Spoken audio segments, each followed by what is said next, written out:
Hello and welcome. My name is Space Muffin, and this is the Void Strategy. So today I'm going to give you guys a review of Age of Empires Mobile. I've been playing all through the beta. I have 4 million power on my beta account, and obviously I have 1.26 million on this account. I understand the mechanics, I understand how this game works. So let's just get it out of the way. What I like about the game, I love the visuals. I love the Age of Empires feeling. I love like kind of like the Age of Empires aesthetic, I guess you could say. I love it. For me, was it Rise of Kingdoms or whatever? That game is a little bit too cartoony for me. I do like the realism in this game. What else do I like about the game? The city building is actually really fun, just like all these games. Super fun city building, really managing your empire. That stuff is really fun. Resource management, and then once again, that Age of Empires flair where you get the villagers, that's super cool. You being with your buddies in a persistent world with the Alliance, that's super cool. Gameplay-wise, it is cool. Like, there are some really cool things you can do, like, you can send out your units, and there's a little bit of control with them. That's pretty cool. This is the kind of game, once again, I think we were all... When I first heard that they were making Age of Empires Mobile, I was expecting like kind of a mobile version of Age of Empires. And then, of course, I got into the beta, I saw the gameplay footage and things like that, and I saw that this was just another kind of war game, and...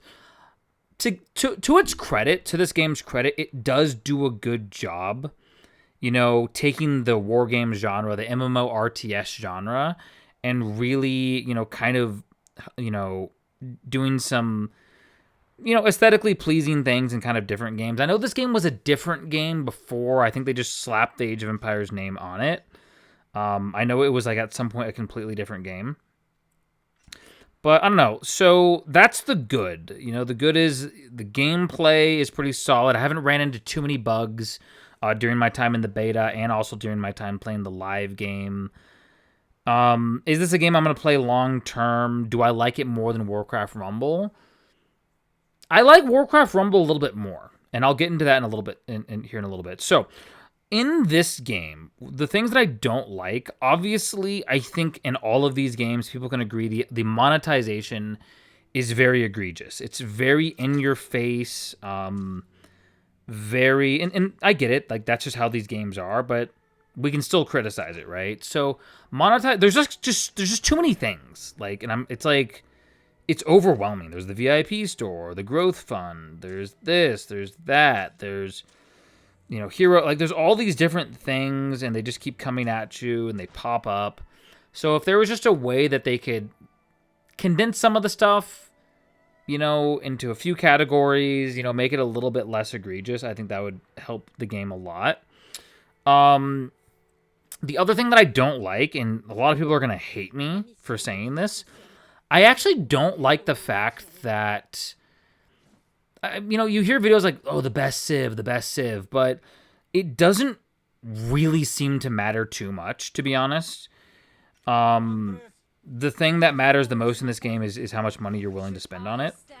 But the thing that I don't like is that, like this, like it doesn't matter in the sense that, like, oh, you can have Leonidas part of your French civilization. You can have Josephine as part of your Chinese lineup, I think that heroes should be tied to their respective civilizations, historically speaking. I think that they should pick an era, right? Like either do medieval or ancient, right? Like, don't have both. That's just kind of how I feel, right? They also have like some colonial era like stuff in here.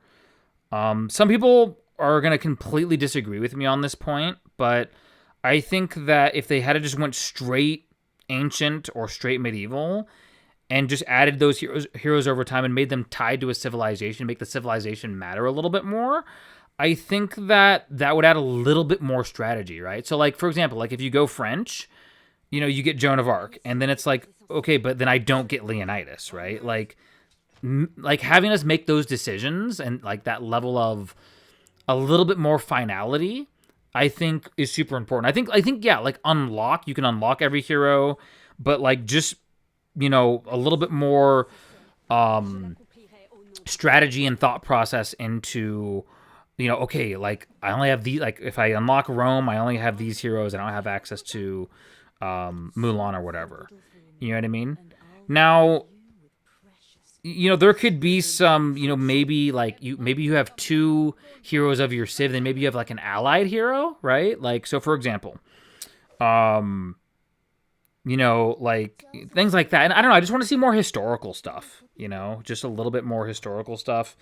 The campaign is kind of a joke, and I know, like, once again, like, that's just how these games are, but it would just be cool just to see a little bit more of those elements. Some of these systems I think are unnecessary, like the gear system. I guess it's cool, right? Like, it's another thing to do. It's another element. But I don't know. Like, I would just like to see the gear system and the talent system a little bit, you know, just a little bit more clear, a little bit more in depth, you know. But I'm kind of rambling, but you know, these are kind of my thoughts and opinions so far.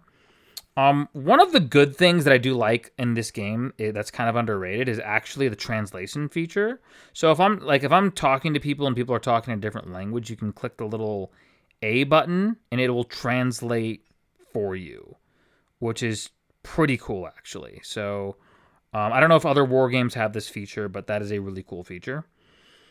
The alliance system, you know, and it's cool, but I don't know. It's kind of one of those situations. And I'm going to make a video, like my next video I'm going to talk about like how we can really fix a lot of the stuff that I'm talking about.